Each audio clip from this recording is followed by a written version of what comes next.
for someone out there. The journey that you are traveling on, or let's see the road. The road that you're traveling on is the road you're supposed to be on. Remember, it is divine order.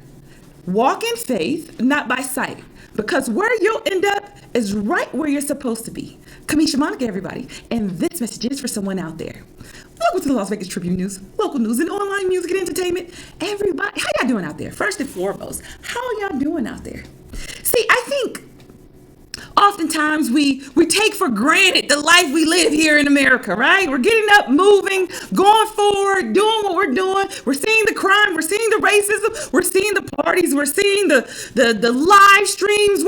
We are just living, but there are a lot of things going on in the world. And I try not to make this show about so many social things, but I will say this.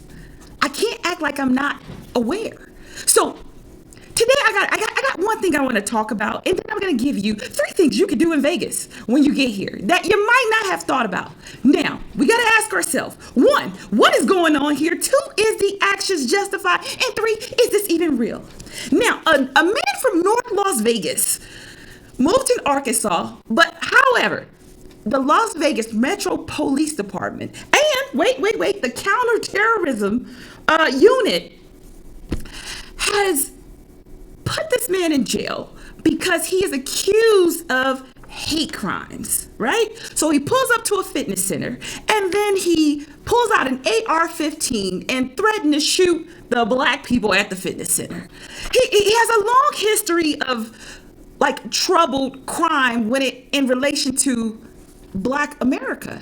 He also ended up stabbed. He said some black people were walking across his right of way as he was driving. So he pulled out, got into a fight with the guy, and he used the N-word allegedly, and somebody ended up stabbed, which was him.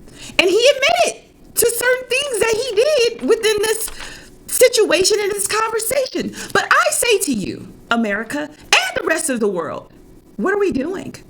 Who are we? Who are we? And who do we want to be? So ask yourself, as we lead forward and our children have to live in this world, we have to be mindful of who we are and what we're representing, because America is a melting pot and we should be able to go to the fitness center without an AR-15. Now, I'm not saying I don't want you gun rights activists coming after me. I'm saying this particular case with this particular man should be a warning or a cautionary sign that we need to be careful and we need to check our mental health and get ourselves together. Now, 3 things that you can do in Las Vegas when you get here. Okay, first, I'm going to start with something that I think if you were at least born 70s, 80s, you're probably familiar with The Simpsons, right? Well, did you know that The Simpsons house, I'm talking about the cartoon, in 1997 in Henderson, a house was built, a replica of the Simpsons TV show house, and was built here, and you can actually go visit that house. So that might be something on your agenda, because there are a lot of Simpsons fans and the reruns are still playing. So I know people are watching. 2, the second thing you can do, Exotic Heritage Museum. Now, a lot of people, I forget what that street was called. I believe it was Industrial, but now it's called Sammy Davis Jr. Drive. So the Erotic Heritage Museum is on Sammy Davis Jr. Drive. It's not erotic in a sense that for you little naughty people out there, but it's more like you're going to get like human artifacts, at our deepest and intimate level. You can go ahead and check that out. And number 3, well, I do have a guest today, and she'll probably be able to talk more about that, but the Minority Business Development Agency is sending an agent to the Harrison House. I mentioned that last week about the Harrison House, the Moulin Rouge, and this house being an important house for Las Vegas, for Black entertainers, specifically when they had to stay there because they couldn't stay on the strip where they were performing. Crazy. But I got a guest, all right? Let me move on because I got to get my guest here, and I got to give her enough time to talk. This person is a wonderful person. I worked with her for a couple years, maybe 3-4 years, but it seems like I never left because I'm always going back. And that's how you know when something is good. She is a community activist. She might check me on a couple of things. I'm about to mention her later, but it's all love always. Community activist. She is the executive director of Harrison House. She was once the president of Ward 5 Chamber of Commerce, but as she says, you have to give it to the youth because you have to move forward. And she has some new things going on in her life, that I think everybody is gonna applaud. I want to welcome Miss Katherine Duncan, but we'll get to that right after this break. Kamisha Monica, everybody. I'll see you.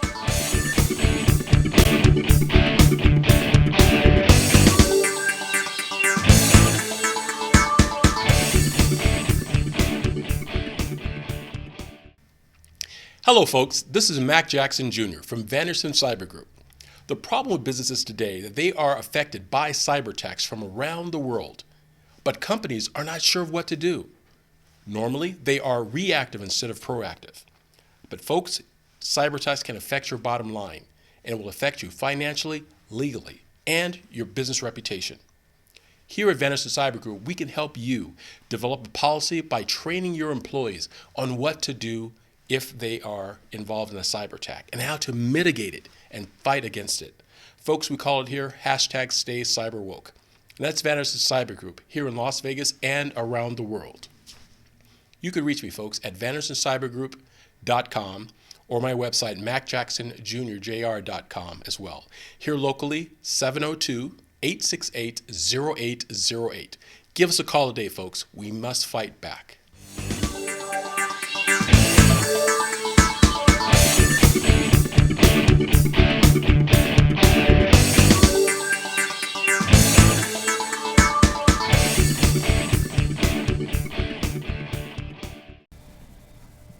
All right, everybody, we're back. And I told you we had a special guest, right? Is the lovely Miss Katherine Duncan. How you doing today, Miss Duncan? I am doing wonderful, and thank you so much, Monica, for having me on the show this No, morning. thank you for coming. Thank you for coming. You know, Miss Duncan, I admire you so much. You know, we, over the course of what? Has it been 6-7 years? Easily. 6-7 years, you have been not just a mentor, but even more like a mother. Monica, no. Monica, not. Monica, open your ears. Monica, don't. And you know what? I appreciate that. You probably saved me a lot of trouble. Well, I can remember one of the first events we went to. We're at the Pearson Community Center. And I was talking about reparations. And you said, Miss Duncan, no one's going to give you any reparations. What do you keep talking about reparation stuff? I sure as hell did. And I said, you know, it's not something people give you. Mm-hmm. It's what we do for ourselves. Absolutely. Reparations means being able to repair oneself. And so many people are afraid of the word reparations. And they ask me, well, what do you people want reparations for? I said, don't you think we deserve to be repaired? And it starts with repairing ourselves. Absolutely. And beginning to love ourselves so that we can make a difference in this country. We've got to save America, right? Yeah. So I didn't want to start on a sad note, but that's how we got started talking about reparations. And I noticed you talk about some difficult situations on your intro, particularly where it comes to violence and violence against our people, black people in America. But we've been terrorized for 400 years, so one additional act of terrorism doesn't frighten me. We expect it.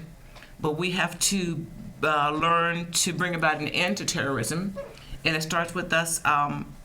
You mentioned mental health, mm-hmm. And it's not just mental health for white people. America is sick. America's sick. America's sick because she has lied to her people. Mm. America has not necessarily told the truth about our history as a people. Okay. America has not admitted to the atrocities that slavery produced. And so until we can tell the truth to our youth, we're always going to have atrocities. And that's why we have, people addicted to opioids and jumping out of windows. And these are white kids accusing their parents of racial behavior. So we've got to educate the young people, let them know what happened to us as a people, and then we'll begin to heal both families. The most difficult situation we're in as Black people is that our families were destroyed, which is why I'm so excited today, because I'm going to be an example of how to restore the Black family, because I'm getting ready to get married. Congratulations. Look at me, I'm all like, congratulations. I know. Ms. Duncan, give our audience an idea of how the woman Ms. Duncan came to be the woman Ms. Duncan today. How did you get to Las Vegas? Where did it start? Arkansas. I mean, give us the journey. I thought you said this was a half an hour show. This is going to be 3 hours. I know, but we're gonna because we can always bring you back. But we bring it so they know that why your conversation is the way it is. Well, the short and skinny of it is that I left Boston as a single mother with a son by a married man. Okay, so I had to get out of that situation. But I didn't grow up. I wasn't born in Boston. My parents finally got freed. They got off the plantation in Arkansas. Yeah, that was the first time they lived on free land that they owned a home in Boston. I was born on a plantation in Arkansas, and picked cotton and milk cows and fed chickens. Too young to do it's that. Still going on today. It's still going on. There's a form of slavery that still exists in our country. I didn't know that I was on a slave plantation until I got to Boston, and then people started giving me books about slavery. It was, I thought, I knew Darwin. I thought I came from a monkey, right? So to learn that our parents had actually been created, our ancestors had been created in this country for that institution, of course I became a terrorist. No. What? No.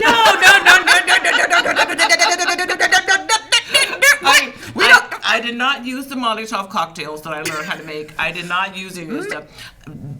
They gave me the John F. Kennedy Scholarship for Foreign Study, and they got me out of this country. So I learned, So that helped you get out I got out of the that country. anger? I didn't get rid of anger. I just saw that even though our people had been kidnapped and made in this country, that there were other Black people in the world who didn't go through their course, and we were doing a lot better than them.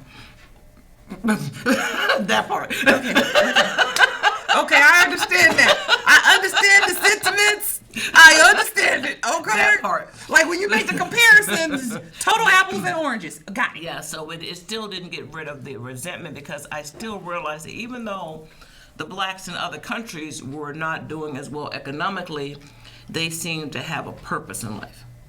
Mm-hmm. And I realized that the young Black children in Boston's ghettos were missing that drive, that purpose. They didn't know, what they were here for.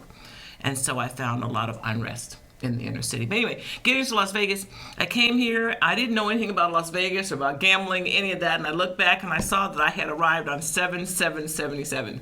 And I realized 4 sevens was pretty good in Vegas. So I arrived with it. So then I came here because I had been offered a position at the Nevada test site.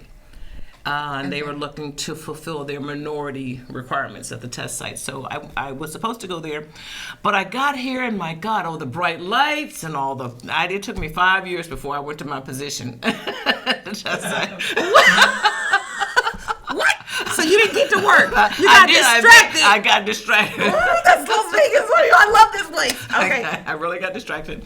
Because one of my first jobs, I went to work for Aaron Spelling as a subcontractor, and I was You mean the 90210 Aaron Spelling? Yeah, that one, But I was working a show called Vegas with Dan Tanner and Robert Urich and all that, and so, gosh, bought a new car, and I was living, the life, and I was part of the casting crew.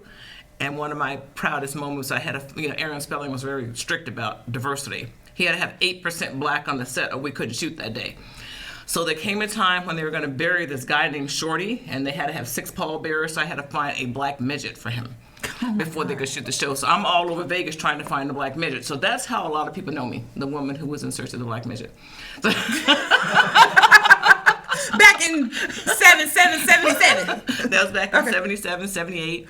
Okay. And so then I did Electric Horseman with Robert Redford and Jane Fonda. So I was in a whole different environment in Vegas, and man, I thought Vegas was the most hippest place in the world. Yeah, every major casino had a black headliner. It was amazing, and I thought, gosh, this is paradise. Paradise? This is the promised land. Look, it's 90 degrees, it's 100, and there was no mosquitoes here. Yeah. No mosquitoes No in Vegas. mosquitoes. No mosquitoes. And I said, this is the promised land.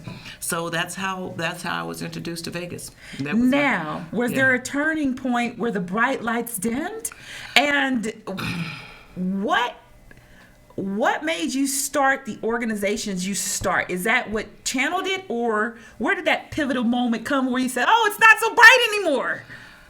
I think, okay, so of course, the Aaron Spelling show folded, and Nevada Motion Pictures went through a sort of a FBI investigation. I don't know what that was all about, but anyway, we went through that. So I went to work for the hotel industry, and I worked, every hotel I worked would close. I couldn't figure out why, they kept closing. So I closed the, the Sands Hotel, and then I closed the Airport Inn, I closed the Desert Inn Hotel. I go, Jesus, I got to get to a hotel that's not going to close. So I started investigating the Moulin Rouge. I go, well, they can't close because they're already closed. I'm going to help them get open. But then they burned down. Okay. So I haven't had don't let me go to work for your hotel. It won't end up well. Damn, is that a curse? I don't know. But in all of that, when I was working at the one of the hotels, a gentleman approached me because he I guess he wanted me to check him in. And anyway, I ended up with this Dr. Garrett, who was El Cajon Valley Hospital, very wealthy man, and I ended up living that, wealthy life of a, mistress to a...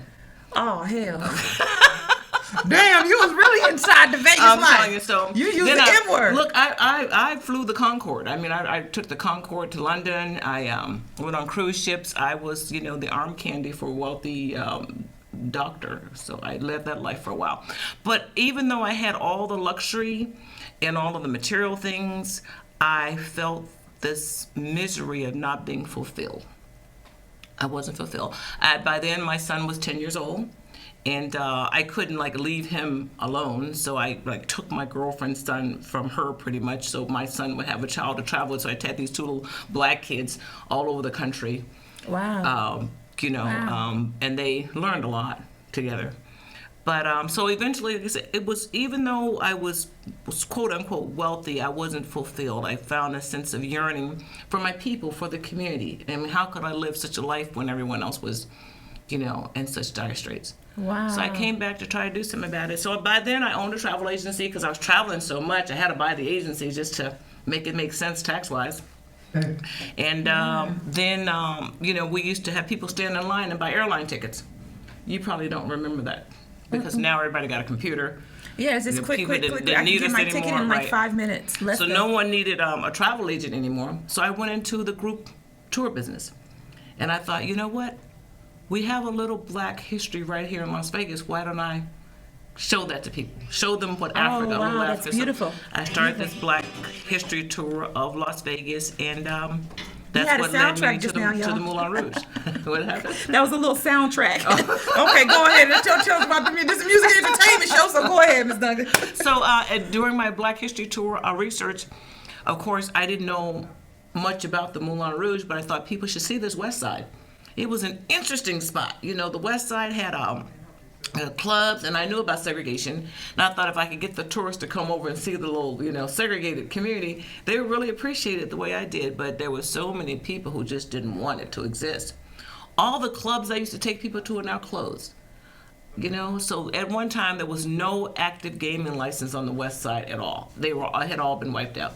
There's over 80 clubs that have been, just wiped off the books, closed down, shut down. Yeah, so finally one opened, I think the longest running one was the Seven Seas, and then when Lewis died, even that was shut down for a while. And so now I think on the West Side you have the Oasis, West Side Oasis? Just one. Mm-hmm. Just one? Just one. Wow. If you can imagine a whole community with just one club. Yeah, the West Side Oasis. Yeah, wow, I've that's been the there. only It's one nice now, too. Yeah. Okay. So so that was my Black History Tour, which turned into the Pioneer Trail Tour. Yes. And so I'm happy to say that the West Side History Tour is coming back again. A young lady suddenly, Crosby, she's picked it up, and and I'm consulting with her on that. So I think it'll be a big success because people are now interested in Black history. They're not afraid of Black history anymore. Yeah. And now we have a safe space to discuss Black history, and I can teach the young children that we need to kill Darwin because we did not come from monkeys. Okay. And so that's your belief. Yeah, because I knew that was my early, education, was that we were first cousin to the monkey, and that white people were superior, and that we had to grow and evolve to be white. Okay. So once we can instill a different value system in young Black people, because they've been taught such atrocious lies about our ancestry and our past, we can begin to heal America. Okay. Absolutely. Now, how does your work in the community, Ward 5 Chamber of Commerce, Harrison House, and all the projects that you work on, how do these projects further the agenda of the Black community in Las Vegas? Well, I think it's time for Black America to take responsibility for this country, because we'll all agree that it's going down the toilet really quickly. We've kept the covenant. We believe in God. We carry the cross. We've borne the sins of this country for over 400 years, and now we have to take ownership of it and save it. For the world's sake, I believe that we are, some of the most talented people in the world. Yeah. And even in spite of what we've gone through as a people, we still love America more than anybody. And this is our country. And we have to basically stop letting, old white men in Washington, D.C. run things. Okay, so what's our responsibility to change this country? And of course, I'm a unificationist, but this is all Katherine and Duncan right now. But anyway, so we have to realize that Washington, D.C. is the center of America. By right, it's the center of the United States. But the United States is not the center of the world anymore. Las Vegas is the center of the world. Okay. Why do you say that? Because we got 42 million people come here from all over the world. Yeah. And, so we are the center of the world. So it's up to us to lead America from here, starting with the young people like you, Monica. Well, so we have spring chicken, but hey. But what I'm saying is that you have a responsibility to educate people about the adverse impact of slavery and how to overcome it. We have to fix our inner cities. I often say that if we don't breathe good air, it doesn't matter what color you are. If the water's not clean, it doesn't matter what color you are. If we don't have food to eat, it doesn't matter what color you are. So you have to concentrate on ways to bring about a better economy. We're just as educated as white people now. We know how to use the computers. We've been on video games for a long time. Yeah. We can fly the drones. We have that experience. So not to say that we don't unite with our white sisters and brothers, but again, it starts with us getting our families together. First, we got to clean up. We got to learn to love ourselves. So many of us hate ourselves. I would normally wear this hair, but I'm on TV, you don't. You normally do natural. You normally do natural hair. So we have to learn to love ourselves. We have to be able to come into our Blackness and love who we are. Because I think we're making career pretty rich, right, with this hair? Or China. Well, not for long. But but even for me, even the hair or that kind of thing, to me, is just something you put on, take off like a hat. I don't really think too much of it, but I will say that I wasn't born with straight hair. So I get it. So self-hatred is very serious. In our community? In our community, okay. Yes. And so we have been taught to hate ourselves. Everything black was bad, Chocolate cake was the devil food cake, And, black lies, white lies. And so we've been taught that black is bad and white is good and supreme. So we have to get past that and learn to love ourselves, learn to love our men. Black women, we've been taught to desecrate our men. We have been taught through slavery not to even know how to honor them and respect them and care for them properly, because we've been taught by the master, and we did a good job of making black men docile, dependent, and do what we say. So we have to learn how to become women and mothers to our men, and then get our families together, and then I think we'll have a better relationship with white America. And you talk about the white people that are, shooting up a bunch of black people. Not every black person in America has the same life course. That's right. There's some newly arriving immigrants from Africa who've never ever suffered what we're suffering. They love white people. And there's some black people that were in this country long before slavery, and they don't have that same fear of white people. But America created a specific type of black people. They created these creatures, I call them. Earlier you used a different I'm going to name. tell you what they call now. Okay, I'm going to tell you, but I'm going to tell you how they came to be. Dr. Norris Shelton puts it this way. He says, if you take a German Shepherd, say for example, is a European, okay, and you breed it with a Rottweiler, say that's from Senegal. So if you breed a Rottweiler with a German Shepherd, what do you get? Some vicious. Something else. Yeah. Is neither Rottweiler nor German Shepherd. So America created a thing called the nigger. Okay. America created this thing and taught it how to be subservient, dependent, and docile to it. It made a slave. America actually created this thing and trained it into slavery, and then let it loose. With no re-entry program, no psychological training, this nigger had children, descendants. The descendants had offsprings, and now look at us. You see them. You know you can point them out. So I'm afraid of some of them myself. Yeah. Okay. So I wouldn't go out and like take them out with an AR-15, but they're not very nice people because they have not been psychologically trained. They really are like computers. They need to have their hard drives wiped clean with the new operating system, because right now they're in prison. They're crowding the criminal justice system. They're 90% illiterate in schools. 90% illiterate. 9 out of 10 of them can't read or write still. And they have failing healthcare, and they live in the most inferior communities across America. So we have got to realize we can't just take the N-word and then say, well, the niggers don't exist. We've got to take this group of people and give them mental health care. We've got to reintroduce them into society because they're lost in this country, and it's a serious problem. So let me get this straight. The N-word, the nigger, okay. Call them what you this want is a to. difference. There's difference between them and black people, because you're separating and you're saying. So is there a difference? America bred up a culture of people. Okay. From those plantations in the South, it bred up this culture of people that have never been reintroduced into society. Okay. And they are not doing well. You can okay, my last name is Duncan, and look at the color of my skin. I'm still trying to catch up with Duncan has, Duncan donuts, Duncan coffee. But you want me to be African American? I want to catch up with my inheritance. Right? Yeah. I'm a Duncan, so where is my European inheritance from coming and building a country? Is that reparations or no? Would that be considered reparations if Dunkin' Donuts said, hey, you're actually a Dunkin' and you came from our plantation or blah, blah, blah, and we have to not pay out reparations, but we want to give something back for the atrocities that your family experienced. You think that is a possibility? You're Lenoir. Who are the Lenoirs? What are they? That's we're Creole. My father's side is Creole. I want to say Creole and black, but Creole is a mixture of, all of it. And then my mother's side, the other side is like Texas. Okay, so you see the difference? Creole and Texas. So you don't know what you are, just Texas. Yeah, I feel like sometimes, I don't know. I never really consider myself anything. I just say, oh, I'm American. I don't even think about it. Okay. Because I don't know the language either. So. Well, when you ask somebody where they're from, and they, people say, well, I'm German, I'm Italian. What are you? I'm from Texas.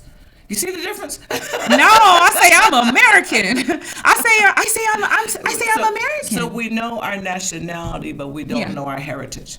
Got it. And so unless you know your heritage, which is part of your DNA, that's what was stripped from us. It's like being a person who has amnesia.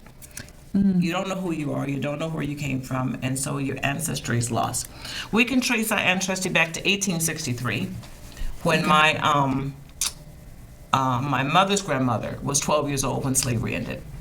Whoa. And so we know that we have a slavery past. My father's family, not so much. We understand they were Native Americans who didn't have the best course either. So all of that history is pretty much wiped out. But to not know where you're from and who your people are is pretty serious, because you feel like you're missing something. Yeah. You're missing a part of yourself, Yeah, like, and I think too, like, as you get older, you start wanting to know a little bit more. And when you start to find out, like, because I found out just last week that my grandmother on my father's side, my great-grandmother on my father's side, she was damn near white. Mm-hmm. Damn near a white woman. So it was like, what? So we know that we have European heritage. Absolutely. As much, because a lot of that mating and breeding had to do with European men mating with, black women or slave women, what they were called at the time. And so as we search for our identity, I just learned a new word. We're Negro and we're European, so they want to call us Negropeans. I know. Might be on to something, Duncan. It's kind of crazy. But anyway, so a search for identity is really serious, because if you don't know who you are, it's very difficult to find a footing. And that identity is elusive. So I see myself as being an American as well, a true American, all American, made in America. I say people were made in America, by America, for America. So I'm all American, true American. When America makes something, it makes it good. I mean, look. Yeah, that's made in America. So now, I got a question. This might be a little bit harsh of a question, but so what do you consider yourself? Do you consider yourself having come from you didn't come from the slave plantation because you went to Boston, you moved around, but having had that history and knowing your history, because I don't know my history to that depth, right? Do you consider yourself a black person, an American, or a nigger, or where do you fall in line? Because I'm trying to figure out my birth certificate says I'm colored. Get the hell out of here. Okay, so I'm a colored American. That's what my birth certificate says. Oh my God. And then this artist painted a picture of me. I should have brought it. It's like blue and green and yellow and orange, and it's very, very vibrant. So oh my God. My birth certificate says I'm colored. But just being American is enough for me. I don't have to tell people I'm black. Yeah. No, we don't have to explain. So that's my nationality. But my heritage is that I can probably do my DNA. My son did his, and we're mostly, we have a lot of Nigerian, and so that's mostly, I'm 63% Nigerian, is what I understand. What I found out that when I was going back and looking at, how the slaves got here, I saw that they went central. So a lot of Nigerians and from Central Africa is where they picked up a lot of the slaves, with the coast being so close. So I find that a lot of people, when they do their DNA test, their Ancestry.com stuff, I find that a lot of them have a high percentage of being Nigerian. Yeah. Even one of my friends, he had no clue. He said, "What?" He said, "I can't believe my son is 67% Nigerian." He's like, "I don't look it." But I often tell people, slavery in itself is nothing new. I mean, slavery is part of human history. So it wasn't so much the slavery system that got us in this condition we're in today. America is the only country I know of that allowed humans to be bred and sold on the market. So this was a business. They went into the human breeding business. You could breed up a whole, what do you call it? The litter? I guess so. You could breed up a whole litter of these individuals and sell them off. Wow. So that's what caused the chaos with us, was the breeding, and that's the history that America has kept hidden. Okay, for some young person out there that may be listening to this and may listen to you say those things, what do you say to them about the anger that it may cause to really hear that and living in today's world? How should they proceed forward, and what do they need to know or do to help them get past this in terms of reconciliation, forgiveness, and how do we do that? So here's what happens. It has to come from both sides. Okay. White America has to take responsibility for what their ancestors did. They can't claim innocence and say, I wasn't a part of it, my grandparents weren't involved in it. There's, many types of sin, and collective sin is one of them. So all white people, you're guilty, okay, for what your ancestors did. Take responsibility for that. And you need to offer up an apology to slave descendant. I'm not saying all black people, because not all black people are descendants from slavery, but the slave descendants, the Americans who are descendants of slavery, or a different culture people, you have to recognize these people for who they are. You have to apologize to them for what your ancestors did to them. You have to apologize, you have to repent, and you have to pay indemnity. You have to atone for that. And there's no way getting around it. And black people, you have to stop pointing fingers at white people, because no one alive on earth today created racism and created the situation. No one alive today did this. We all inherited this from our ancestors. But what we inherited as black people was resentment. A lot of resentment, and that resentment has turned itself into high blood pressure, stroke, diabetes, Yes. high blood pressure. Absolutely.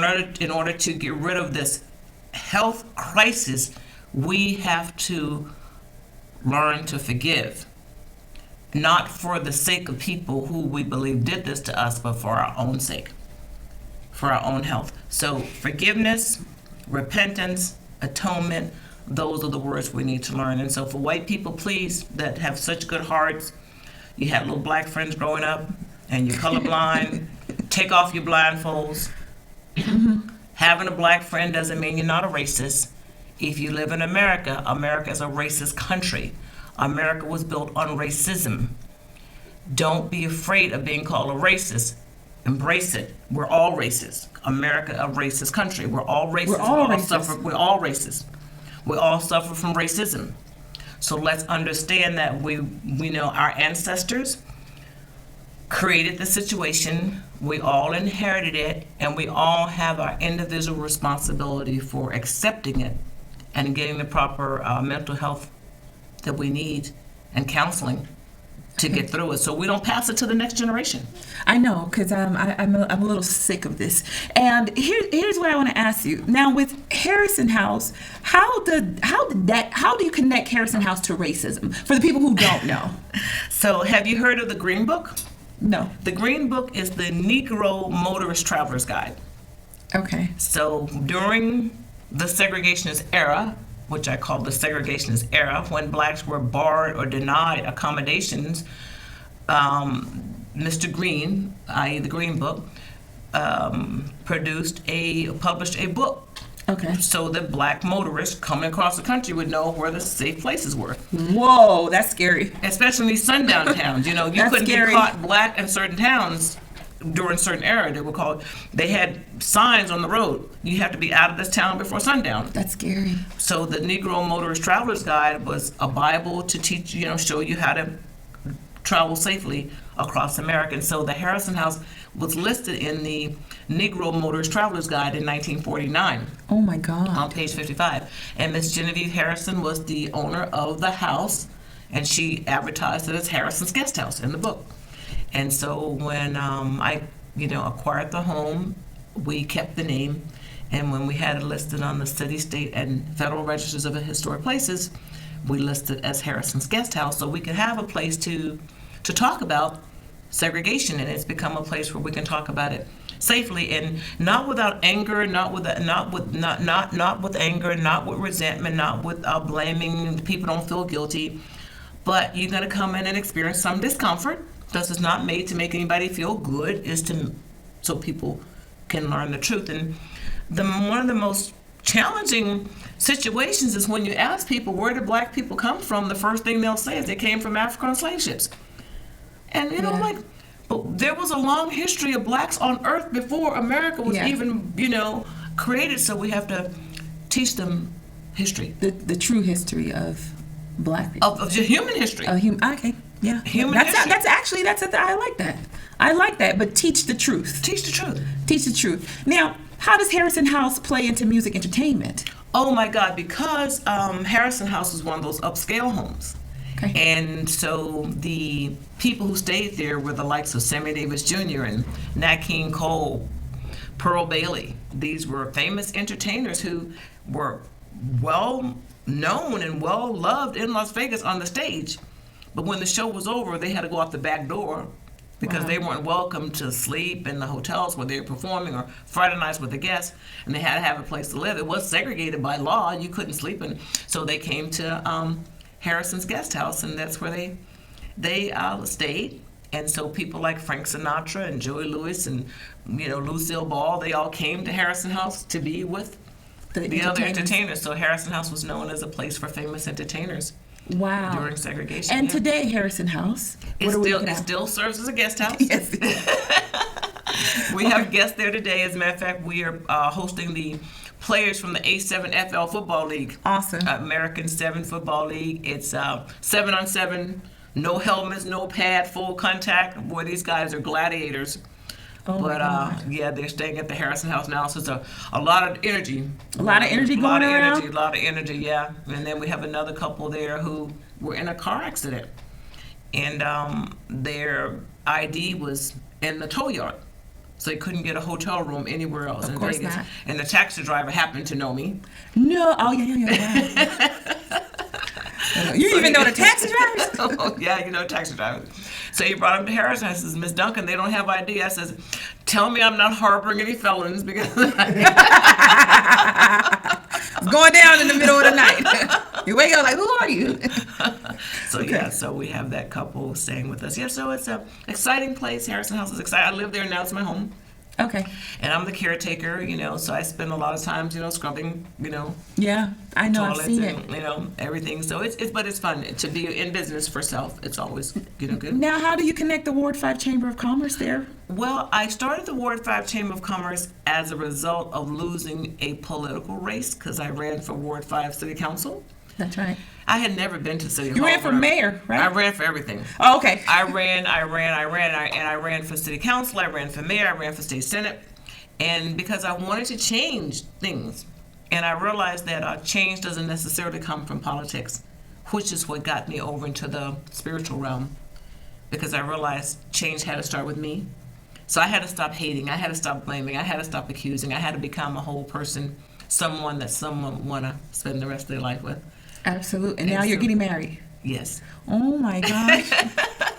Miss Duncan, you're going to be married now. You're getting married, Miss Duncan. That's Because a I have huge two sons. accomplishment. I have a son that's half Italian. I have a son that's 100% Muslim. So I still have a white son and a black son. They don't hear me say that very often, but yeah. And What did I hear you say now? Hey, she has a... One's half Italian, one's Muslim, and so my two sons are wonderful, wonderful young men. I wish I'd had 10 more like them had I known what I know now about children. So my ministry has to do with restoring families. Okay. And I believe that that's going to be the recipe for the success of America, because American families have truly, truly, truly gone sideways into the negative. So we have to become whole people, peaceful people. Mental health is desperately needed by everyone in America, and it's covered under your insurance. Yeah. Racism has been made a public health crisis. I thought I heard this. Yeah, and this it's happened being- recently, right? Yeah, it's under the Center for Disease Control.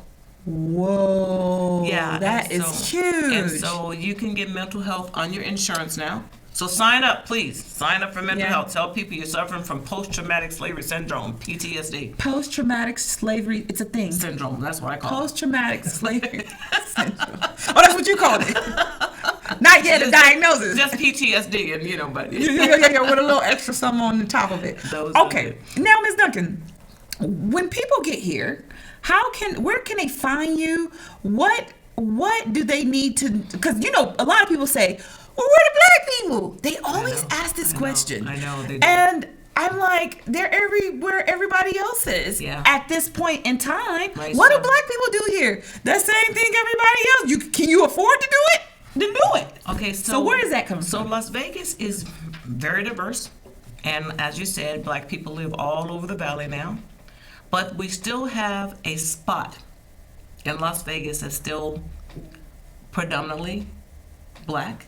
Okay. It's still the once segregated area of Las Vegas, and there's people who are still trying to wipe that out. And so I'm the historic preservationist, and I'm the one trying to keep the Black history intact. And a lot of people think the best way to end talking about something that's so painful and difficult is to get rid of it and hide it. But I believe that we need to save the history, no matter how hard it is to realize that that was our history. We need to save it so we don't repeat that. Now, we don't have to save every little rock, but the historic West Side is a quaint little area of town where Jackson Avenue meets between A and H Street.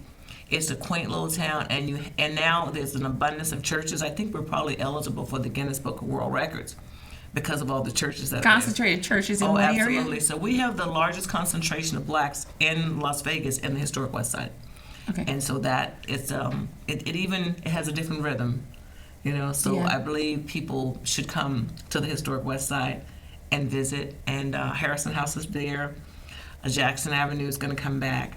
And just to see the homes so they can understand, they can really step into the past and understand racism very easily it's not that the homes on the West Side were any less elaborate than any other homes in the Valley. Well, I kind of looked at some pictures. I was a little shocked at the difference for me. But I can show you the treasures because Okay. After segregation ended, there was a lot of stuff built that wasn't, necessarily from the, 40s and 50s. So there's a lot of mixed match of stuff. And there's a West Side History Tour that's going to come online pretty soon. And we've been we've been building relations with the Mob Museum, believe it or not. Okay. So hopefully the Mob Museum will promote the West Side History Tour. That's our goal, and we haven't gotten quite there. Is yet, the West Side History Tour the same as the Pioneer Trail, or is that two different things, or one is on the Pioneer other? Trail comes through the historic West Side, so you can get the full Pioneer Trail, which is an 8-mile trail that runs throughout the valley. Talks about all of the earliest gathering places in the valley, even Springs Preserve that has the dinosaur bones. So if you want to get the full experience of Nevada, it's the Pioneer Trail. If you only want the Black history part, then you go just on the West Side History Tour portion. And that's what Harrison House can further that agenda of people coming into town wanting to see. Well, Harrison House is on the tour, so you can go to westsidehistorytour.com and book it. Okay. And Harrison House is on the tour, and if you just want to just come to the house without the rest of the tour, our doors are open pretty much by appointment. Now, as far as you're concerned, what can you, besides all of what you offer with Harrison House 4-5, what can you offer the people for them to come to you? What do you offer for tourists? So we have two activities that go on at Harrison House. Okay. One of them is community building, which we have we bring in resources to educate businesses, because we believe that the economics of our community is going to come through business. Local businesses getting the resources they need and attracting new business to the historic West Side. So I put a $1 billion price tag on it. So I'm looking to help create a $1 billion West Side Improvement Fund so that we can look at our transportation infrastructure, our broadband infrastructure, our sewer, our water. All of those infrastructures need to be brought back, and especially since the Biden administration has put like $1.4 trillion set aside for infrastructure. So I think we're a prime target. We have a target on our back for being a disadvantaged community because we've got more highway infrastructure than any place in Nevada, I believe. So we have some great opportunities to redevelop the West Side through transportation and housing, because they built these public housing communities.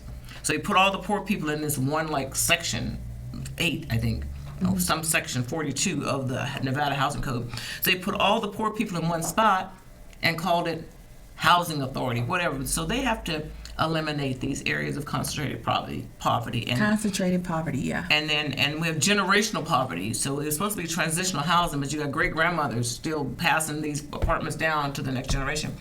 And the political climate inside of these places, the children that are growing up in these places don't have the best outcomes. And so we have to eliminate that and give people a roadmap to home ownership. Okay.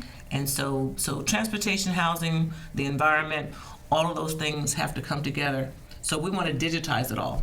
We want to, build the whole West Side in a digital format so we can see it, and then have the young people actually build their own future digitally. Okay. So we can see what it's going to look like, and that's going to lead to new careers, new training opportunities. Yeah. So I'm really, so that's one thing, just community building and family building. So Harrison House is about building families, teaching people how to deal with racism. The Ward 5 Chamber of Commerce is about helping businesses, and we got to raise $1 billion so we can. How can people donate to Harrison House? Easily.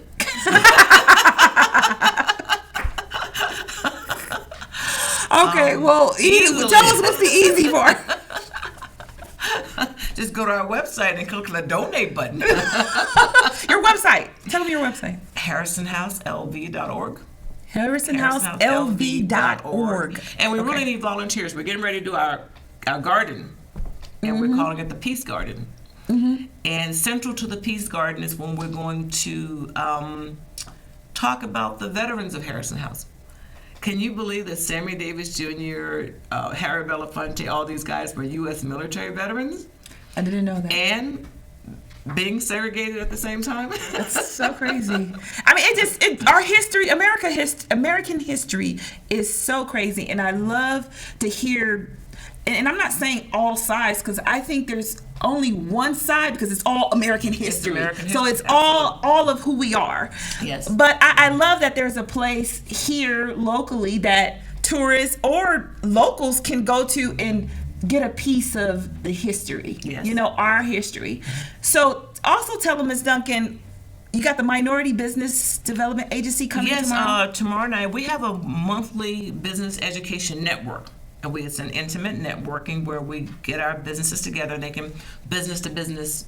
You don't have to go back and ask the boss if you can make a deal. It's kind of empowering when you own a company and you can make a deal with another company. And so one of the challenges we have as disadvantaged businesses is access to resources, especially capital resources. Absolutely. Business plans, pitch decks.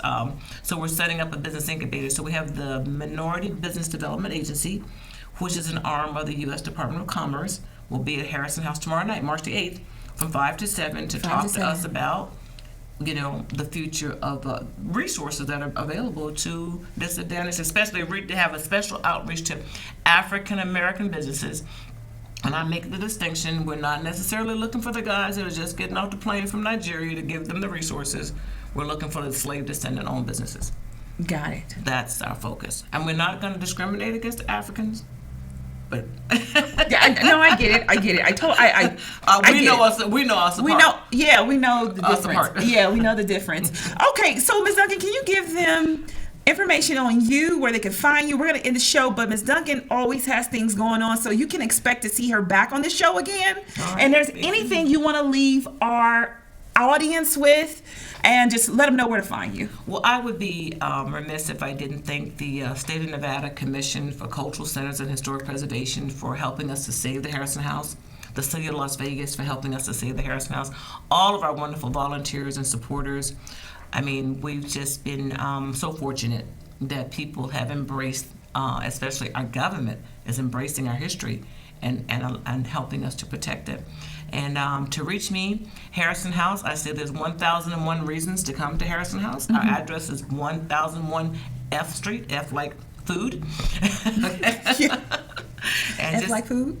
And we have a phone number, which you can 702-850-0249. And again, HarrisonHouseLV.org. That's where we are. And yeah. Okay, and I know we're gonna go, but I forgot to do this at the beginning, and I want to make sure that people understand this. The Las Vegas Tribune. I was introduced to the Las Vegas Tribune by none other than Katherine Duncan here, and I should have mentioned that way early. Yeah. And the founder has passed away, and I've created the show to continue on. The sister continues on the legacy of the paper, and my focus is really the show. So I want to thank you, because this opportunity, me and you are both now sitting here on a show, because you led led me to that opportunity, and that's me showing up to Harrison House, and that's me learning the history. So I always like to tell people that I am a something good that is coming out of what Harrison House was, and so it is very, very real. And I wanted to thank you for that, Duncan, because I really do appreciate, because I would not be sitting here doing this particular show if you hadn't introduced me to the founder, Rolando Larraz. And may he rest in peace. Yes. Okay. Yes, thank you. You're welcome. So we're going to end the show on that note, and that's it. That's all. Until we meet again. I'll see you next week. Deuces.